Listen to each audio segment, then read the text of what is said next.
Si, c'est toujours vu à travers certaines lunettes, hein. Il y a des choses qu'on voit et d'autres qu'on ignore.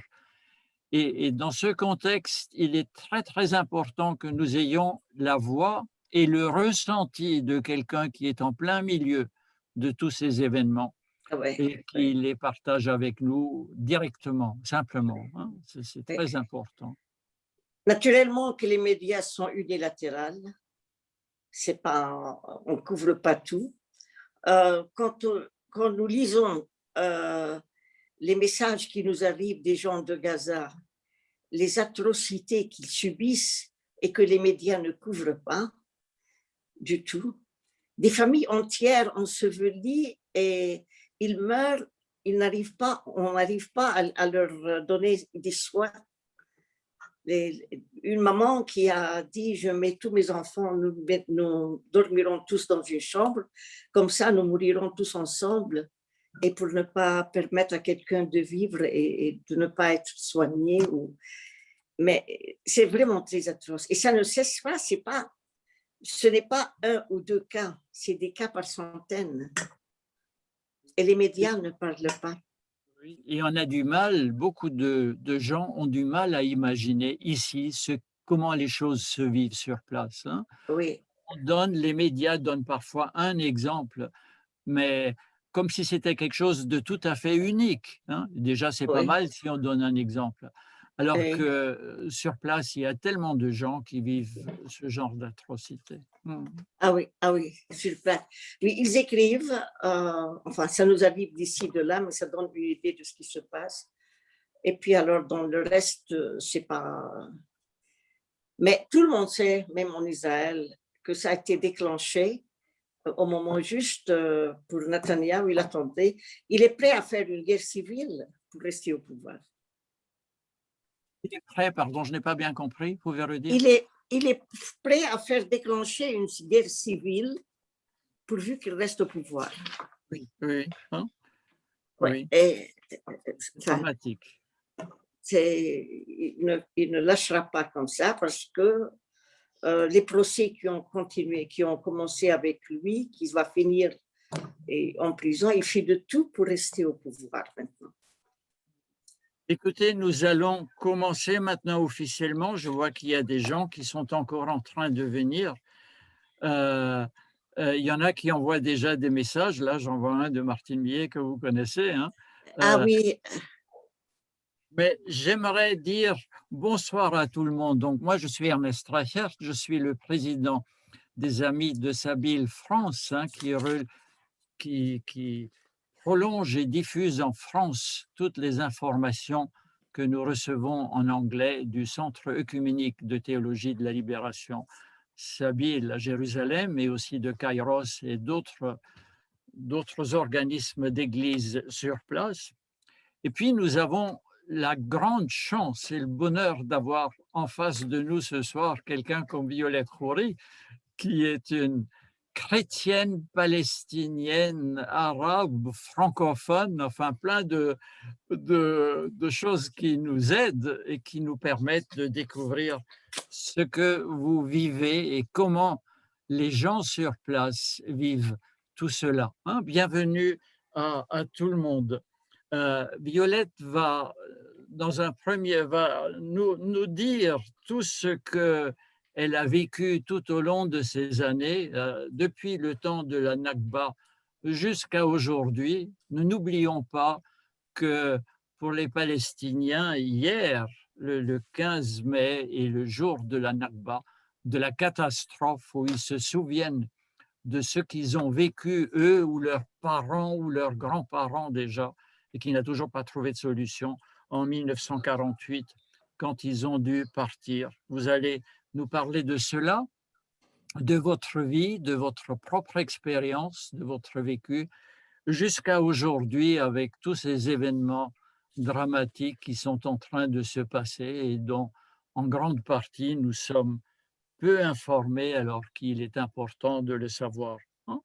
Les mots qui reviennent aussi chez vous et chez tout le monde quand on parle de tout cela, ce sont les mots de perplexité, inquiétude, situation déprimante, besoin d'espérance, mais où trouver cette espérance.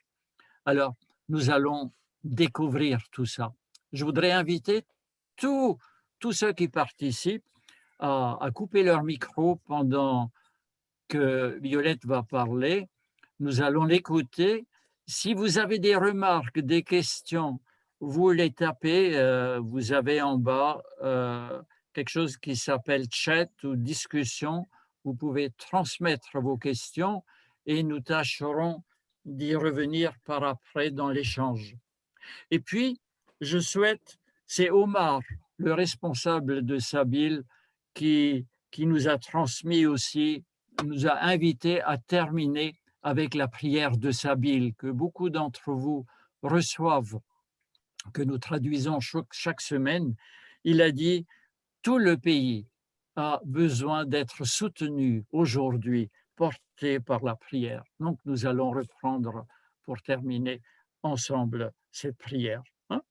Mais maintenant, je voudrais tout de suite donner la parole à Violette Khoury. Vous voyez les différentes possibilités d'affichage. Vous avez l'affichage galerie, vous avez l'affichage intervenant. Et Violette Khoury, allez-y, vous avez la parole. Vous partagez avec nous ce que vous avez vécu et ce que vous vivez aujourd'hui. Merci de le faire. Allez-y. Bonsoir Ernest et merci pour cette présentation et bonsoir à tous les amis. Je vois ici, j'ai la joie de voir Père Marcel, Martine Millet et beaucoup d'amis que j'aurais bien aimé vraiment saluer de personne, mais j'espère qu'on puisse se rencontrer de nouveau et je suis heureuse de passer cette soirée avec vous. Mais ma joie de vous rencontrer ce soir est vraiment mêlée de crainte, d'inquiétude et d'angoisse. La 73e commémoration de la Nakba, qui n'est que le début d'un long chemin de croix palestinien, semble arriver à une nouvelle catastrophe, ou plutôt à un véritable nettoyage ethnique. Quand je suis née en 1938, et je reviens ici à mes premiers souvenirs, et selon mon certificat de naissance officiel, mon pays s'appelait la Palestine, et ses habitants étaient palestiniens, soit musulmans ou chrétiens ou juifs ou druzes. Même Golda Meir avait aussi une fois déclaré qu'elle avait été palestinienne depuis 1920 ou 21 jusqu'en 1948 et qu'elle avait un passeport palestinien. Donc, le peuple palestinien est une réalité qui existe. Il a toujours existé et ce n'est pas une chimère comme Golda Meir nous le disait quand j'étais jeune. En 1948, je suis devenue palestinienne, arabe, chrétienne, citoyenne israélienne.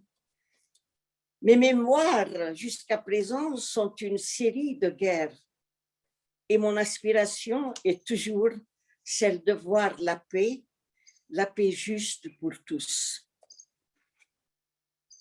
Aujourd'hui, il me semble que mon aspiration à la paix soit devenue une illusion.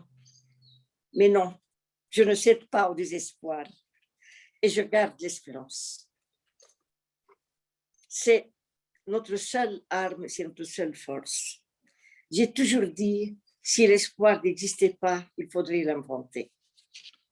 Je garde l'espérance parce que tant qu'il y a un peuple conscient de son existence, il y a de l'espoir. La politique changera, mais le peuple reste. De cette conviction, j'ai pris la résolution de m'engager pour la justice et la paix en travaillant au niveau de la base du peuple duquel je fais partie. Comme pharmacienne à Nazareth pendant plus de 47 ans, j'ai eu l'occasion de rencontrer et peut-être de connaître au moins une fois dans ma vie chaque personne de Nazareth et des alentours. Vous savez, quand la pharmacie, on reçoit tout genre de personnes, tous les âges. Et la pharmacie était un lieu où vraiment on pouvait dire à chacun bonjour, comment ça va, et écouter son histoire et lier un lien humain. Et ceci, ça m'a donné l'idée et la conviction que mon histoire est celle de tous. Mon histoire est égale et semblable à toutes les histoires. Et c'est pour ça que quand je parle de ce que je vis, je sais que c'est une réalité que moi-même j'ai vécue, j'ai vue et je vis, et que les autres ont vécu peut-être d'une autre façon, et ça n'a pas été raconté. C'est la vérité. Comme enfant, j'ai vécu les événements de la Nakba qui sont gravés dans ma mémoire. J'ai vu les réfugiés chassés de leurs maisons, villes et villages, arriver à Nazareth en grand nombre, démunis et misérables. J'ai vu les centaines de villages palestiniens détruits et rasés autour de nous. J'ai vu les villes palestiniennes, Haïfa, Yafa, Jaffa, Akka, vidées de leurs habitants et propriétaires. J'ai pleuré devant la maison de ma tante et celle de mon oncle à Haïfa. Quand on est allé les voir, les visiter, on a trouvé la maison avec mon père, j'étais. Les maisons étaient habitées par des étrangers, nouveaux immigrants juifs, qui utilisaient les mêmes meubles de notre famille et même les affaires personnelles. Et pour sauver les photos de la famille qui étaient jetées dans la poubelle, mon père a dû les acheter. On ne nous a pas permis d'entrer dans les maisons. J'ai vécu comme adolescente et jeune sous un régime militaire. Un régime militaire qui nous privait de toute liberté et de toute dignité humaine. On devait se soumettre à tout pour avoir un permis militaire. Pour moi, par exemple, pour aller à l'université de Jérusalem, pour les autres, pour travailler, on devait se soumettre à toutes les conditions.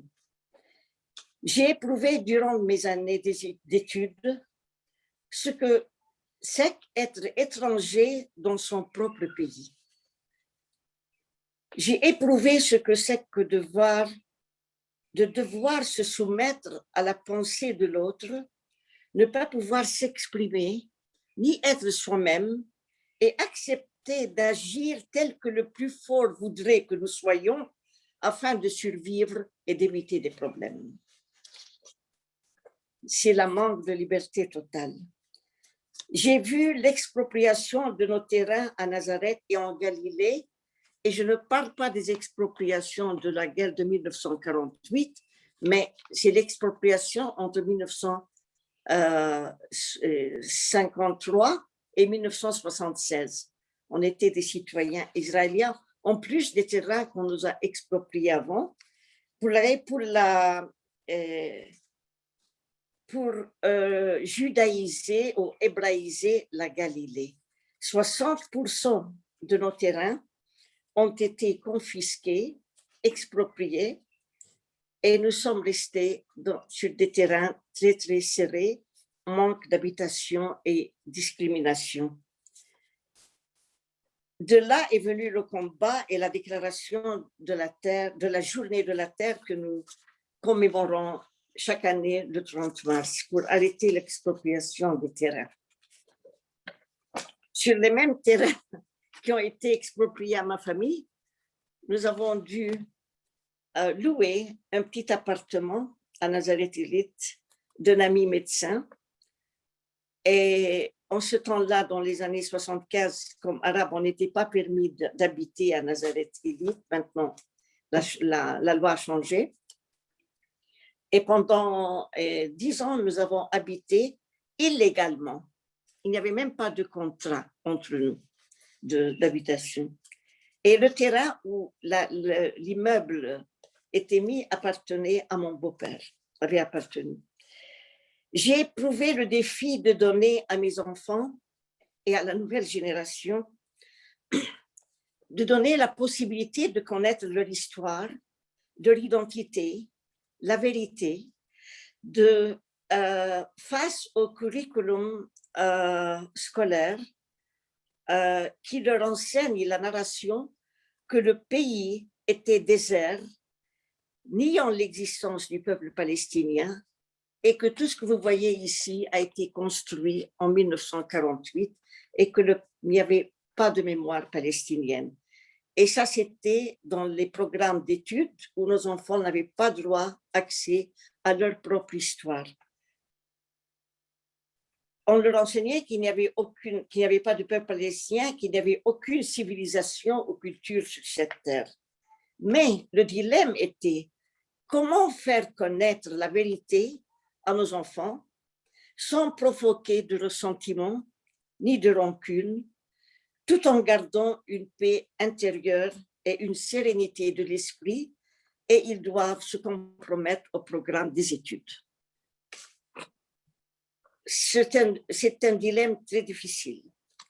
J'ai appris comment confronter mes amis juifs devant la vérité, loin de l'hypocrisie des compromis, et comment rester amis avec eux, les mettre devant la vérité. Parce que vraiment, il y a une division, on ne connaît pas l'histoire, il y a une narration qui a été dite, tout le monde la suit et la vérité est vraiment cachée. Et il faut la dévoiler. J'ai expérimenté de près l'apparition du groupe, je dirais kahaniste, ce groupe de colons qui sont maintenant en action, qui sont venus de Brooklyn avec le rabbin Kahana en 1982. C'était le premier noyau de l'extrémisme raciste qui a déclenché, et que peut-être ce groupe-là, en 1992, je crois, au 14, a été déclaré, a été déclaré non acceptable en Israël, parce que c'était un groupe vraiment très... Mais c'est ce groupe-là qui est en train de faire des émeutes maintenant. Ce groupe kahaniste, en 1982, a montré l'effet, pour moi, c'était un effet comment détruire. C'était effrayant de voir cet extrême racisme et son influence sur le courant général de pensée et les relations sociales. En ce temps-là, j'habitais à Nazareth-Élite et tout d'un coup, je me suis vue séparée de tous les amis qui étaient autour de nous parce que les idées racistes ont pénétré et ils ont fait vraiment un mur entre nous. Et j'ai dû quitter Nazareth-Élite, ma maison à Nazareth-Élite, et retourner à Nazareth. J'ai aussi vécu les événements douloureux et les provocations internes du fanatisme religieux induit entre chrétiens et musulmans dans les années 2000, et j'ai été directement attaquée dans ma pharmacie. J'ai subi les difficultés des lois discriminatives imposées aux Palestiniens citoyens israéliens. Elles sont plus de 54 lois, je crois. Ces lois touchent chaque aspect de notre vie, la vie familiale, la vie sociale. Pendant plus de 70 ans, nous avons été considérés citoyens de seconde catégorie et ces lois nous touchaient sur le terrain, habitation, développement, culture, enseignement, budget, économique, tout ce que vous voulez.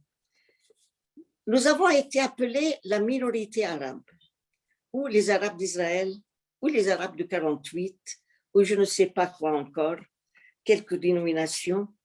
Mais vous savez, cette minorité, quand on parle de minorité, on parle d'un groupe étranger qui est venu dans un pays étranger et il forme une minorité. Tandis que nous sommes restés les 21% de la population, nous sommes les vrais propriétaires de cette terre et pas la minorité. Il est vrai que nous avons le droit de vote, mais ça ne sert qu'à Israël de se définir comme un État démocratique. En effet, durant les 63 ans, Et même cette fois-ci, en ces 2 ans, il y a eu 4 élections. Aucun député d'un parti arabe a pu occuper un poste ou changer quelque chose, que ce soit, quoi que ce soit dans le gouvernement. Et même les 4 dernières élections où les députés arabes pouvaient participer à une coalition et former un gouvernement étaient refusées. Et on a refait des élections pour ne pas intégrer les députés arabes dans un gouvernement. Donc, le droit de vote n'est pas le seul critère de la démocratie. La démocratie est une démocratie appliquée. C'est pour ça que dernièrement, beaucoup de jeunes refusent d'aller voter parce qu'ils disent que ça ne sert à rien, ça ne sert qu'à légaliser le fait qu'Israël est un pays démocratique, est un État démocratique. Depuis août 2018, après la déclaration de la loi de l'État-nation comme loi de base, qui déclare que Israël est la nation des Juifs par naissance, auquel s'applique la démocratie et le droit d'autodétermination, et par conséquent, Israël n'est pas l'État de ses citoyens. Donc, nous, citoyens israéliens qui ne sommes pas juifs, nous ne sommes pas inclus dans l'État d'Israël comme dans la nationalité de l'État d'Israël. C'est une loi très dure, mais c'est la seule loi de base sur laquelle se base Israël maintenant, qui a été appliquée après 70 ans, parce qu'il fallait étudier comment déclarer un État ethnique et être appelé un État démocratique, parce que ethnos et démos ne vont pas ensemble, mais quand même, alors ils ont trouvé la formule que c'est un État, et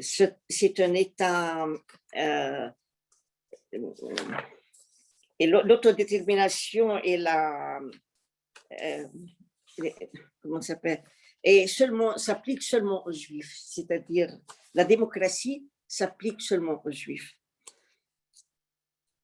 Donc, c'est ethnocentrique, cet État ethnocentrique, met notre futur et notre existence en danger. Que pouvons-nous attendre? Je ne sais pas. Quand je pense à l'avenir, je ne sais pas, je ne fais que pleurer, mais d'autre part, je garde toujours l'espoir. Ce que je vous raconte maintenant, je ne vais pas être, la liste est très longue, et je sais que le temps est limité, surtout que nous voulons terminer par la prière, et il y aura peut-être des questions. J'essaie de simplifier une histoire très longue, et je vous ai simplement donné quelques issues pour exprimer que notre vie sous la justice n'est qu'une série de défis sur tous les plans et à tout moment. Sinon, si nous laissons ces défis, nous serons écrasés et ce sera l'écrasement et la perte totale de toute dignité humaine. J'ai surtout compris que pour chacun de nous, là où nous soyons, et avec les moyens que nous avons l'obligation et pas le choix de nous engager pour la justice et la paix. J'ai aussi réalisé que le racisme, le fanatisme, le refus de l'autre mènent à une destruction interne irréversible. Le refus de la vérité, l'endoctrinement des préjugés, les murs de séparation, soient visibles ou invisibles à l'intérieur, sont l'obstacle à la justice et la paix. Je dis toujours justice et paix parce qu'il faut commencer par la justice. Et la justice est basée sur la vérité. Tant que la vérité est camouflée, qu'on ne la connaît pas, on ne peut pas appliquer la justice.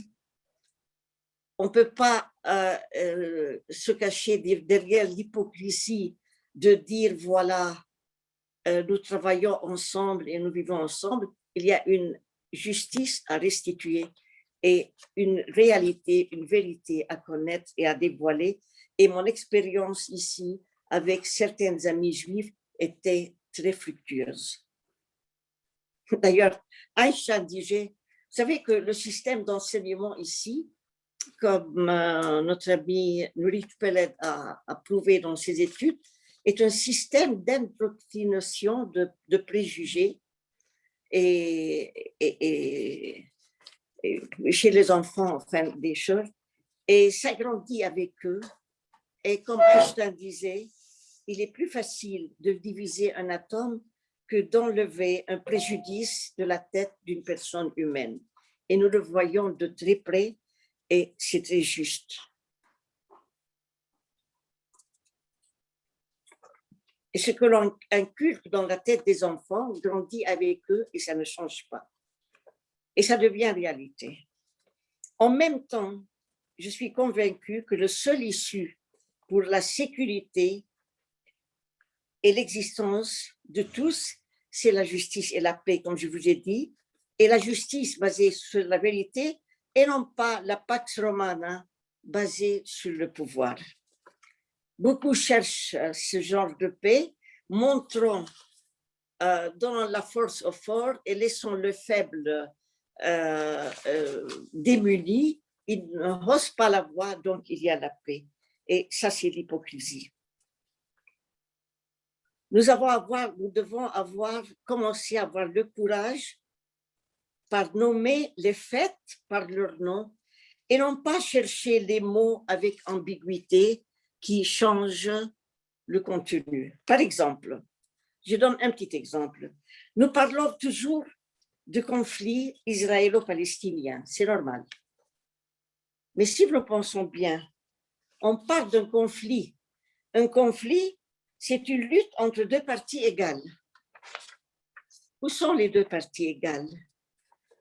Il y a ici un parti qui a tout le droit et tout le pouvoir et qui contrôle tout, et l'autre qui n'a absolument rien. Donc, ce n'est pas un conflit, c'est une injustice entre un oppresseur et un opprimé. Et si l'opprimé lève la voix, il réagit, il devient terroriste. Et si l'oppresseur opprime, il a le droit de se défendre. Voilà l'idée.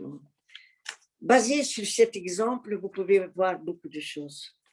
Pour mon engagement à la justice et la paix, j'ai eu la joie de travailler avec Sabile et c'était une grâce. En dirigeant le centre Sabile Nazareth pendant 28 ans. À Nazareth, notre cible était la communauté palestinienne locale.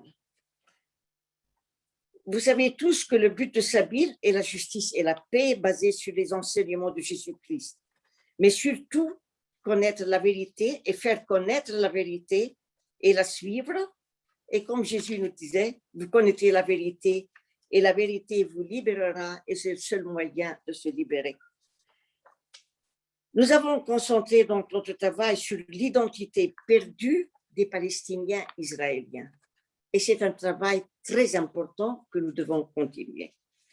Essayez de les conscientiser. Comme je vous ai dit, ce sont des jeunes qui n'ont pas eu le droit d'étudier ou de connaître leur origine. Nous avons essayé de les conscientiser à prendre leurs responsabilités en main et agir pour la justice et la paix. Aujourd'hui, avec les événements vécus, nous réalisons l'importance de ce travail. J'ai aussi réalisé qu'il nous faut agir au niveau social, pas seulement au niveau chrétien. Les chrétiens, nous sommes 8% ou 2% maintenant, mais à Nazareth, nous sommes un peu plus. Mais nous devons travailler pour toute la communauté, pour l'unité non seulement des chrétiens écuméniques, mais pour l'unité, l'union de la société. Et je vous dis comment j'ai été attaquée par la division sociale quand on a attaqué ma pharmacie. J'ai bien réalisé ça, travailler au niveau social pour créer une société solide et saine, une structure socialiste et sociale pluraliste, harmonieuse et cohérente pour faire face au fanatisme destructif.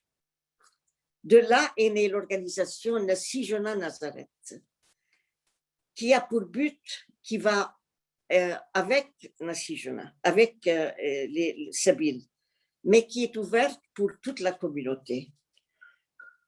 De là est née cette organisation qui a pour but de sauver l'héritage palestinien ainsi que la culture palestinienne, et cela comme un dénominateur commun pour tous et toutes, pour toutes les catégories de la société, pour permettre à tous de se revoir, de se remettre ensemble, loin des préjugés, et de retrouver les liens humains et fraternels. Et finalement, après plus d'un an de lockdown, qui était difficile à tout le monde à cause de la pandémie, nous nous retrouvons aujourd'hui, je vous assure, et je n'exagère pas, avec la nostalgie d'y retourner vis-à-vis des événements que nous vivons depuis 2 semaines.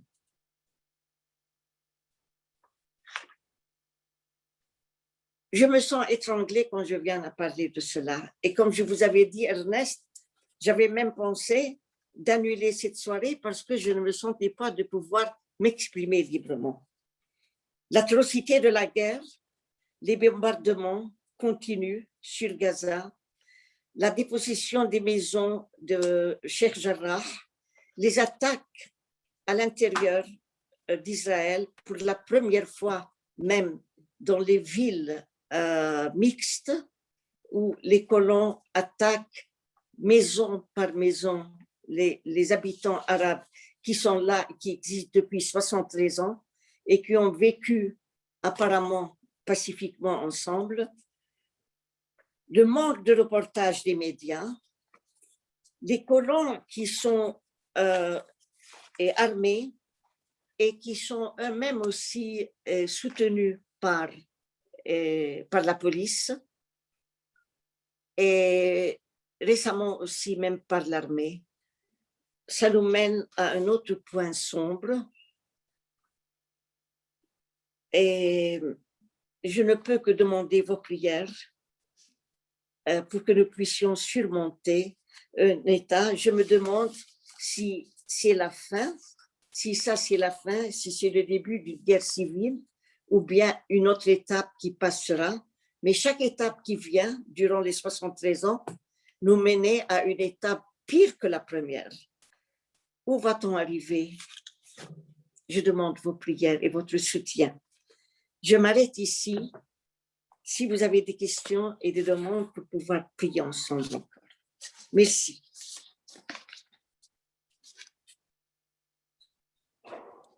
Merci, merci beaucoup Violette. Nous sommes conscients combien c'est dur de partager ça et en même temps nous sommes extrêmement reconnaissants. C'est si rare de pouvoir entendre directement de la bouche de quelqu'un qui est au milieu de cette situation, qu'elle partage avec nous ce qui se vit. Hein. Une question tout à fait d'information. Vous avez parlé plusieurs fois de Nazareth Élite. Dites-nous exactement ce que c'est Nazareth Élite parce que tout le monde ne le sait pas sans doute. Oui, Nazareth Élite, en 1953, Ben Gurion était venu visiter la Galilée.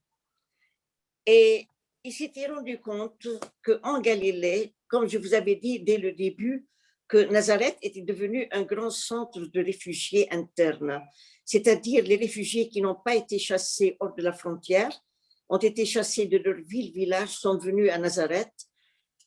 Pour vous donner idée qu'est-ce que c'était, Nazareth en 1947 avait un peu moins de 10 000 habitants. En 1948, elle devient 35 000 habitants. On a eu 25 000 réfugiés pour 10 000 habitants. Et ils se sont installés à Nazareth. Pour lui, Ben Gurion, dans sa tête, il avait chassé les Palestiniens et cette petite minorité qui est restée, il disait, il pouvait dire qu'elle n'existait pas, c'était des nomades qui étaient ici.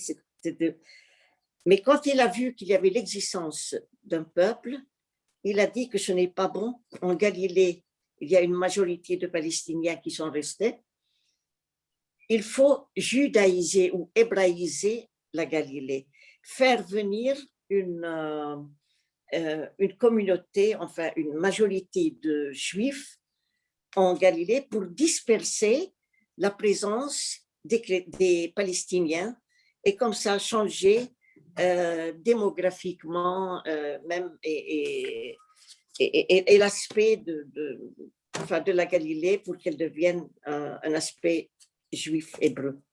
Donc pour cela, il fallait construire. Pour construire, ils ont exproprié les terrains dont je vous ai parlé. 60% des terrains étaient expropriés pour construire des localités pour des Juifs dans toute la Galilée. La majeure localité, la plus grande, était Nazareth, en Nazareth. Sur les terrains de Nazareth, ils ont construit une petite ville, une grande ville, qui a 4 fois la superficie de Nazareth, sur les terrains expropriés, pour être donnés aux Juifs, et ils l'ont appelé Nazareth Ilite. Ilite, c'est la parole hébreu pour haut, la haute Nazareth, pas élite, pas la dénomination française. Donc la haute Nazareth, parce qu'elle était sur les collines et ils circondaient toute la ville de Nazareth. Ça fait que Nazareth a été réduite, je vous ai dit, les 10 000 habitants, plus les 25 000 réfugiés, 35 000 habitants, qui maintenant sont devenus 90 000 habitants, nous sommes restés sur les mêmes terrains, à peine 10 000 hectares, et le reste a été confisqué pour la haute Nazareth. Par conséquent, il n'y avait pas d'habitation, et c'est pour ça que des personnes comme moi, nous avons cherché des appartements là-bas. Il y a seulement 2 ans, la municipalité de Nazareth, de la haute Nazareth, a demandé à la population de changer le nom et ils l'ont appelé maintenant Nof Hagalil et pas Nazareth Ilite, pour ne pas confondre. Mais pour nous, ça a été pris pour Nof Hagalil. Si je peux ajouter ça, pendant 20 ans, depuis 1957, quand Nazareth Ilite a été construite, jusque l'an 2005, je crois, les Palestiniens, les Arabes, n'avaient pas le droit d'acheter ni d'habiter à Nazareth Ilite, jusqu'à qu'il y a eu un cas d'une famille, un cas qui est allé à la Cour suprême pour dire si j'ai la citoyenneté, pourquoi je ne peux pas avoir, et il a vaincu la cause. Et c'est pour ça, à partir de là, les Palestiniens, des Arabes, peuvent habiter à Nazareth Ilite. Et c'est devenu maintenant, je crois, le 20% de la population de Nazareth, de la Nof Hagalil, sont devenus des Arabes, des Palestiniens. Merci. Donc, c'est une colonie. C'est une colonie. En d'autres termes. Un peu dans le même cadre, je voudrais aussi transmettre, avant de venir à toutes les questions là qui rentrent, on a parlé ces derniers jours dans les médias des villes mixtes, où donc juifs et arabes se retrouvent dans la même localité, mais il y a aussi, me semble-t-il, vous allez me dire si c'est exact, des centaines de villages où officiellement, légalement, des non-juifs n'ont pas le droit d'habiter parce que la communauté juive a décidé de ne pas accepter des gens qui ne sont pas juifs. Est-ce que c'est bien le cas? Oui, mais pris d'une autre vision. Les villes mixtes, ce sont les villes palestiniennes, qui ont été vidées de leurs habitants en 1948. Ils étaient expulsés. Haïfa était la majeure partie expulsée vers le Liban. Jaffa, expulsés vers Gaza, et maintenant la grande majorité des réfugiés ou bien des Palestiniens de Gaza qui sont dans cette grande prison et sont les réfugiés de Jaffa. Raqqa, aussi Saint-Jean d'Acre, était expulsé. Au centre, il y avait Lid et Ramleh à côté de Jaffa. C'était des villes totalement arabes, ou bien il y avait très peu de juifs, mais la majorité des Arabes a été expulsés et les maisons ont été prises par des Juifs. Les peu qui sont restés, qui n'ont pas été expulsés, sont restés dans la ville, et certains réfugiés internes sont venus s'installer, comme par exemple à Haïfa. Il y a les réfugiés de Kufr Ibrahim quand ils ont été expulsés de leur village, et d'autres, beaucoup de la Galilée sont venus s'installer à Haïfa comme grande ville. Mais, alors ce sont des villes où il y a une petite communauté de Palestiniens qui est restée, et on les appelle les villes mixtes. Mais ces mêmes Palestiniens qui ont perdu leur propriété en 1948, même s'ils sont là, n'ont pas le droit de la récupérer. Et les propriétés sont allées aux Juifs. Et il faut dire que dans les villes mixtes qui sont Haïfa, Jaffa, Akka, Saint-Jean d'Acre, Lid, Ramleh, et ce sont des villes où il y a une minorité arabe, mais les Arabes vivent dans des ghettos ou bien dans des quartiers à eux. Donc, il y a des séparations, des quartiers pour les Arabes, des quartiers pour les Juifs. Et ils ont des écoles séparées. Ils ne fréquentent pas les mêmes écoles. Il y a le syllabus d'enseignement pour les Arabes et les écoles arabes. Donc, à l'intérieur de ces villes mixtes, il y a aussi une division, une subdivision. Et donc, ce sont les villages, les villes arabes, palestiniennes, dont les habitants ont été chassés et en 1948, et une minorité est restée avec une influence de certains réfugiés internes, tandis que ce que vous avez pensé, les autres villes qui ont été construites récemment, et je vous ai donné comme exemple Nazareth Élite, alors les Palestiniens n'ont pas droit d'y aller parce que, surtout dans les colonies, surtout dans les endroits où les colons n'acceptent absolument pas, même à Nazareth Élite, c'était une loi. Et je sais qu'il y a beaucoup de localités comme ça où des Arabes n'ont pas le droit d'acheter une maison ou bien d'y vivre. Donc, bottom line, deux poids, deux mesures. Il y a une question qui revient plusieurs fois, c'est le Hamas. On parle beaucoup du Hamas. Comment est-ce que vous le présenteriez? Comment est-ce que vous voyez le rôle du Hamas dans la configuration actuelle? Oui. Premièrement, je ne suis pas la personne adaptée à répondre à ça, mais je sais très bien, je reviens à mes souvenirs et je reviens le jour de l'intifada, quand la première intifada palestinienne avait bien réussi et qu'il y avait encore Rabin. Et ce que je vous raconte ici, parce que je l'ai entendu d'un journaliste, Uri Avneri, si vous le connaissez, parce que Rabin déclarait que nous ne parlerons pas avec l'OLP, nous ne parlerons pas avec les terroristes et tout ça. Alors, c'était une suggestion de faire créer un mouvement fanatique pour que les Palestiniens se combattent entre eux. Et ça a réussi.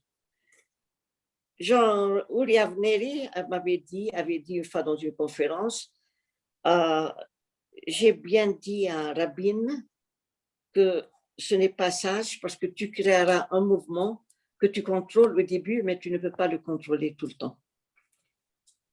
Maintenant, le Hamas, et pour moi, le Hamas, je crois, soit le Hamas, soit l'OLP, sont inertes pour la population palestinienne. La réponse de Hamas, ce que Hamas a fait, on l'a appelé une organisation terroriste. Mais ce n'est pas l'existence de Hamas qui compte, c'est l'occupation qui compte. Hamas est la réponse à l'occupation. Vous savez, quand on a une maladie, alors on ne parle pas des symptômes, il faut vraiment aller à la maladie. Le mal, c'est vraiment l'occupation. La réponse à l'occupation, que ce soit une réponse bonne ou mauvaise, elle est mauvaise, je vois, mais ça c'est une réponse à l'occupation. Mais l'occupation est le mal. L'occupation. Occuper et mettre 1 million, 2 millions de personnes sous un siège pendant 20 ans et les priver de tout ce qui est essentiel de la vie et de leur liberté, ça c'est le drame. Ce n'est pas la présence de Hamas. Hamas peut utiliser ces personnes pour ses propos. Et comme disait aujourd'hui, il y avait un membre de la Knesset qui disait que la suggestion d'envoyer les missiles de Hamas était une suggestion de Rabin pour avoir le droit de... C'est pas moi qui le dis, c'était une de ses membres de la Knesset. Elle disait exactement comment il a suggéré d'envoyer des missiles pour... Donc, je ne dis pas que Hamas est quelque chose de propre, je n'aimerais pas, ni lui, mais ne décentralisons pas le problème. Le centre des problèmes, c'est l'occupation. Et tout le reste, ce n'est que le résultat. Vous avez raison. Je crois que c'est important de souligner cela parce que chez nous, on parle toujours du conflit israélo-palestinien comme si on pouvait mettre les deux au même niveau. Alors que vous avez raison de nous rappeler à tous que le problème de fond, c'est l'occupation, y compris Jérusalem-Est, hein, qui est aussi un lieu où cette occupation est mise en œuvre. Ouais. Il faut bien faire attention aux termes. Vous savez, c'est une science, la hasbara en Israël. Comment choisir les termes pour que ça semble accepté. Comme j'ai mentionné Golda Meir, je me souviens quand elle disait, après une attaque, je ne peux pas pardonner aux Palestiniens de nous obliger à tuer leurs enfants. Vous savez, c'est tellement... Enfin, c'est tout comment présenter les faits. Et il faut faire très attention à ça. Et c'est pour ça que je dis, il faut voir les choses telles qu'elles sont et nommer par leur nom. Nous sommes chrétiens. Jésus nous a enseigné à être clair, à être froid ou chaud et pas tiède, blanc ou noir. Oui, et j'ai beaucoup apprécié tout à l'heure quand vous avez aussi dit qu'avant la justice, il y a la vérité et que notre foi nous oblige à nous situer. Hein. Très souvent, nous oublions ça aussi dans nos églises, dans nos paroisses. On parle, mais on prie peut-être, ce qui est une bonne chose, mais on oublie cette obligation à s'engager et à prendre position. C'est très important. Oui. Maintenant, il y avait une question. Alors, je prends les autres questions. Il y a cette attitude nouvelle, dit quelqu'un, des citoyens arabes qui se manifestent dans les villes à l'intérieur d'Israël, hein, qui demandent un changement. Où est-ce que cela peut mener? Quelle voie s'ouvre? Comment est-ce que vous ressentez cela? C'est la voix du peuple, c'est la voix du peuple, là, et c'est la vérité.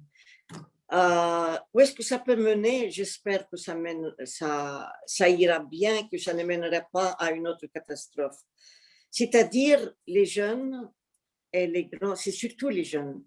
Les jeunes à qui on a nié d'apprendre leur histoire, de connaître leurs racines, de connaître la vérité. Les jeunes qui ont eu une identité perdue pendant des années, maintenant ils se retrouvent dans la perte et ils voient qu'on leur a caché quelque chose et qu'il y avait quelque chose à découvrir et ils veulent retrouver leurs racines.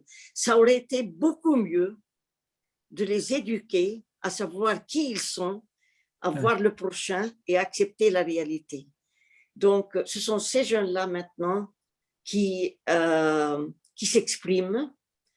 Il faut pas oublier aussi, je crois, l'effet de la loi de l'État-nation. Ce sont ces jeunes que maintenant la loi s'applique et de plus en plus vite que cette nation, qu'ils ne sont pas admis dans cette nation. À tout moment, ce n'est pas l'état de tous ces citoyens. Et puis, ce sont ces jeunes qui ont travaillé et fréquenté et sont allés aux universités et ils ont eu les liens et les contacts et ils ont vu la grande fossée, ils ont vu les grands murs, les grands barrages qu'on mettait entre les deux et ils veulent s'exprimer, ils veulent leur identité, ils veulent leur justice. Et alors maintenant, c'est dans les mains de jeunes. Donc, je peux dire que c'est un cri qui vient de la réalité de la base du peuple. Et ce qui est malheureux, c'est qu'ils ont commencé par manifester en solidarité avec ce qui se passe, la dépossession du Cheikh Jarrah. Parce que maintenant, c'est le Cheikh Jarrah, puis ça va s'étendre sur d'autres choses. Et partout dans le monde, il y a des manifestations et des manifestations qui se font, même en Israël, depuis plus d'un an ou 2 ans. Tous les vendredis, il y a des manifestations contre le Premier ministre, contre Netanyahou. Et ça se passe, il y a certains. Mais quand ils commencent à manifester, tout simplement à s'exprimer, et nous sommes dans un pays démocratique, n'est-ce pas, à s'exprimer, alors il y a toujours la police, il faut voir la brutalité avec la police arrive et les arrestations et la brutalité qui les traite. Et donc, et puis maintenant, je crois dernièrement, c'est les militaires qui se sont mêlés. Donc, je ne sais pas où ça va mener. J'espère qu'il y aura un contrôle, qu'il y aura un gouvernement qui puisse prendre ça en main. N'oubliez pas que depuis 2 ans, c'est un gouvernement qui tremble. On n'a pas un gouvernement maintenant. Et le but pour le Premier ministre, c'est de conserver sa place. Et pendant ces 2 ans et 3 ans, dans la société palestinienne arabe, il y a eu beaucoup de cas de crimes. Et un crime, vraiment, des crimes presque tous les jours, tous les 2 jours. Et il n'y a aucun criminel qui n'a été arrêté par la police. Donc, et il y avait toujours des demandes de protection et des demandes qui savent que les crimes étaient des crimes peut-être voulus ou bien protégés ou bien par la police. On les entendait tous les jours. Donc, et tout d'un coup, quand il y a des manifestations pacifiques, tout simplement, des jeunes qui manifestent, il y a la police qui vient faire des représailles. Et c'est pire dans les villes mixtes aussi. Oui. Dans un tout autre domaine, alors je prends l'une des questions. Quelle est l'importance de réapprendre la dentelle ou des activités comme ça que vous faites dans ce cadre-là, hein? Comme j'aime j'aime cette question. Oui. Écoutez, si je me permets de dire de raconter l'histoire derrière ça. Moi, je suis une pharmacienne, je n'ai rien à faire avec les dentelles. Je n'ai jamais travaillé les dentelles, je n'ai jamais apprécié qu'est-ce que c'est. Mais une fois dans une pharmacie, alors que je pensais qu'il fallait restituer l'harmonie de la société, et je trouvais comment à Sabine on peut faire ça, une cliente entre la pharmacie, comme je vous ai dit, on se raconte des histoires comme ça, elle me disait qu'elle était la dernière femme à Nazareth qui savait faire ce travail de dentelle très spécifique pour Nazareth et la Galilée, fait à main avec une aiguille et un fil. Très, très beau, un art très, très fin. Et elle m'a dit, après ma mort, ce sera perdu pour toujours. moi, ça m'a blessé le cœur. Je me suis dit, nous avons une tradition tellement fine, si nous la perdons, c'est perdu pour toujours. Alors, mais si ce bâtiment où était ma pharmacie est détruit, on construira un plus beau. Tandis que si on perd la dentelle, c'est perdu pour toujours. Et puis alors, c'était une idée, ça m'a touché. Si ça m'a touché à moi, qui ne fait rien avec les dentelles, donc ça peut toucher le cœur de chacun.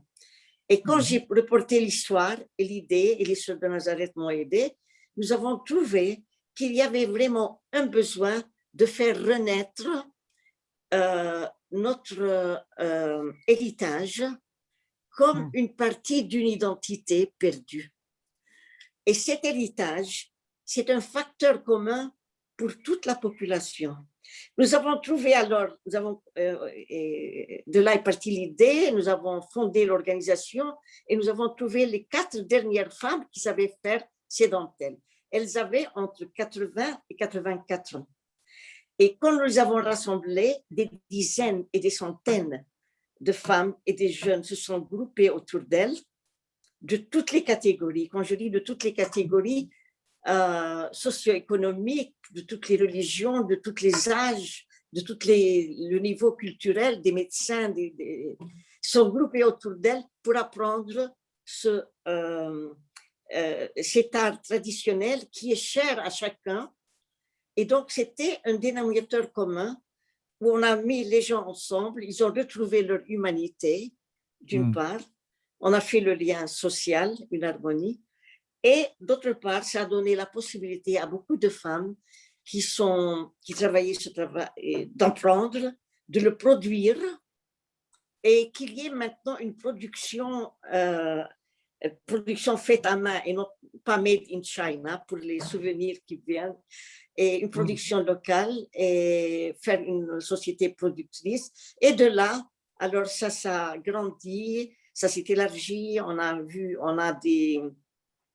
retrouvé les autres travaux traditionnels, mais aussi la culture, l'histoire, la poésie, la musique. Donc ce centre est devenu un centre vivant de toute la société, entre des garçons de 5 ou 6 ans jusqu'à l'âge de 84 ans. Avec toutes les... Donc, c'est l'esprit de Nazareth, la famille de Nazareth, l'esprit de l'amour, l'esprit de l'amitié, et que c'est dentelle. C'est pour ça que nous l'avons appelé Nassi, j'en ai la parole arabe pour notre tissu, pour dire que le tissu de la dentelle est aussi le tissu social. C'est-à-dire, vous reconstruisez en fait une identité qui risquait d'être perdue. Hein? Comme je vous ai dit, l'histoire a été manipulée, la mémoire a été détruite et annulée, et même rasée. Les villes et villages sont partis. Nos enfants n'étudient pas leur histoire ni leur géographie, ne savent pas de leur civilisation. Donc, il y avait cette identité perdue. Donc, ces dentelles étaient peut-être la bougie qui allumait la lumière dans ces ténèbres de l'identité perdue pour se retrouver et pour retrouver le point commun. Je vais passer, il y a beaucoup de questions et ne peut malheureusement pas toutes les prendre. J'en prends juste une et puis après nous allons clore. Hein. Que pensez-vous de l'enquête de la Cour pénale internationale et puis aussi de la complicité de la communauté internationale, y compris la France aussi, qui ont condamné les roquettes du Hamas et assuré le Premier ministre leur soutien. Comment est-ce que vous réagissez à tout ça? À la fois la Cour pénale, ce projet, et puis cette hésitation et ce double langage de tous nos gouvernements. Je crois que j'ai déjà répondu à cette question en disant qu'il y a les 2 poids, 2 mesures et qu'on parle des conséquences, on ne parle pas de la cause. Au lieu de condamner les roquettes, c'est une réponse à l'occupation, condamner l'occupation. Donc, je ne sais pas quoi appeler ça, être soumis, hypocrisie, c'est à vous de trouver le nom, pas moi. Mais heureusement que nous savons que la base du peuple, nous voyons qu'il y a une réaction à la base du peuple. Mais alors, c'est de là, c'est à vous de faire pression, chacun là où il est, sur ces gouvernements pour qu'ils voient un peu qu'est-ce que c'est que la justice et condamner. Message reçu. J'espère vraiment que nous l'aurons tous entendu et que nous le transmettrons, hein. Je vois que nous avons passé pratiquement 1 heure ensemble, Violette. C'est fantastique tout ce que vous avez partagé avec nous et je suis sûr que ceux qui vous ont entendu vont en parler à d'autres encore. Un très grand merci. Merci beaucoup. Merci, merci, merci à vous. Je salue tous les amis que je n'ai pas pu voir et qui sont présents et peut-être on Oui, sera en contact. oui. Merci. L'ensemble a certainement été enregistré et nous pourrons avoir l'enregistrement et le partager plus loin encore, hein. Merci. Avant de passer à la prière, je voudrais juste dire que notre prochain rendez-vous sera tout aussi formidable. Ce sera le 27 juin avec Ziad Medouk. Je ne sais pas si vous le connaissez. Ziad Medouk est enseignant de français à l'université de Gaza et il est engagé pour la non-violence, hein. Deux choses qui, pour beaucoup d'entre nous, en France et ailleurs en Europe, Gaza et non-violence sont tout à fait contradictoires, hein. Je vous montre juste son livre Être non-violent à Gaza, Ziad Medouk.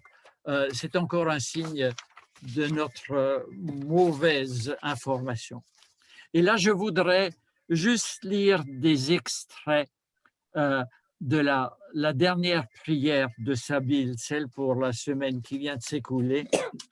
Et il y a chaque fois un moment d'information et puis une intention de prière. Et chacun de vous, après, Seigneur, dans ta miséricorde, peut se joindre en disant, entends notre prière. Je lis des extraits. Le sujet de la semaine prochaine de Kuminau, mardi, sera la Nakba permanente. Et l'actuelle politique israélienne continue à entretenir un environnement coercitif qui ne veut laisser d'autre choix de nombreux Palestiniens que de quitter leur foyer, leur communauté. Seigneur, nous prions pour que cessent les politiques d'oppression et de discrimination que les autorités israéliennes imposent aux Palestiniens. Seigneur, dans ta miséricorde, Notre entends miséricorde. notre prière. Nous lisons que l'Église méthodiste a vendu les parts qu'elle détenait dans l'entreprise Caterpillar parce que ces engins sont utilisés pour détruire les logements, les habitations des Palestiniens dans le cadre de l'occupation illégale de leur territoire par Israël. Et nous prions, Seigneur Jésus, Seigneur Jésus, cela nous donne du courage quand nous apprenons que ton corps, l'Église, prend position en faveur du droit et de la justice. Seigneur, dans ta miséricorde, entends notre prière. Et puis, nous lisons que tout au long du Ramadan, des jeunes de Jérusalem ont partagé l'iftar, le repas de lecture du jeûne, aussi dans les locaux de Sabile, et que cela s'est produit en d'autres lieux aussi. Et notre prière, c'est Seigneur, nous te remercions pour la diversité de nos communautés et nous te demandons qu'elles puissent se rencontrer les unes les autres dans un esprit de confiance et de respect. Seigneur, dans ta miséricorde, entends notre prière. Et puis, il y a cette histoire de ces gens qui voulaient monter à Jérusalem et les routes étaient barrées et des jeunes sont descendus en voiture pour conduire les gens dans leur propre voiture et monter dans la ville qui est appelée sainte. Et la prière, c'est Seigneur, nous te rendons grâce pour la résilience des Palestiniens et pour leur résistance créative et non violente. Ce sont des mots importants. Nous continuons à prier pour que les gens ne renoncent pas à leur espoir pour la justice et l'égalité dans ce pays si tourmenté. Puisse notre foi en ta présence permanente continuer à conforter les cœurs et les âmes de tous ceux qui choisissent de marcher sur tes chemins. Seigneur, en ta miséricorde, entends notre prière. Et puis nous repensons à ce qui se passe à Silouane et Sheikh Jarrah, les soldats israéliens qui attaquent les habitants et qui les aspergent de moufettes, d'eau puante.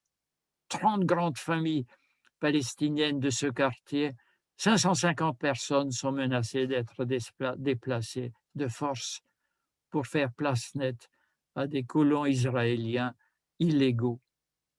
Et nous prions, Seigneur, nous prions que de nombreux gouvernements dans le monde, le nôtre aussi, contestent les tentatives israéliennes de développer encore davantage les colonies illégales de Jérusalem-Est en expulsant de leur foyer les Palestiniens qui y vivent. Seigneur, dans ta miséricorde, entends notre prière. Et les questions d'un journaliste aussi qui a été arrêté en pleine nuit devant sa femme et ses enfants et qui a été mis en détention administrative. Et nous prions, Seigneur, pour la santé d'Alaha al-Rimawi, qui souffre de la grève de la faim qu'il a entamée. Nous te demandons qu'il soit libéré de sa détention administrative. Nous prions pour que les autorités israéliennes cessent de persécuter les journalistes palestiniens qui font simplement leur travail. Seigneur, dans ta miséricorde, entends notre prière. Et nous te remettons tous ces gens en Israël-Palestine qui s'engagent pour la paix.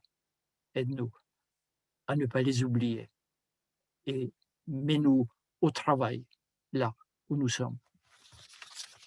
Amen. Merci.